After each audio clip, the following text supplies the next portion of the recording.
આ કપિલ ભગવાન કોણ કે જેણે આખા જગતને સાંખ્ય શાસ્ત્રનો ઉપદેશ આપ્યો.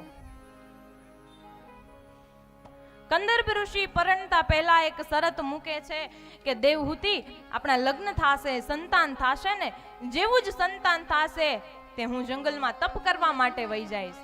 અહીંયામાં દેવહૂતિ એકલા રહે છે, સાથે કપિલ ભગવાન. પણ અહીંયા દીકરો છે ને એ માને ઉપદેશ કરે છે સાંખ્ય શાસ્ત્રનો. માં દેવહૂતિ પ્રશ્ન કરે, બેટા જીવનમાં શું કરવું જોઈએ, આ સત્ય શું છે આ જીવનમાં? કપિલ ભગવાન કહે, સત્ય તો ખાલી એક જ છે. શું? હરિનામ. પ્રભુ નામ છે ને એ જ સાચું છે માં, બીજું કાંઈ સાચું નથી. તમે સદાય હરિનું ભજન કરો, ભગવાનનું નામ લ્યો ને તો તમારો ઉદ્ધાર થઈ જશે માં. આમ આગળમાં દેવહૂતિ પ્રશ્ન કરે કે સંગ કોનો કરવો જોઈએ?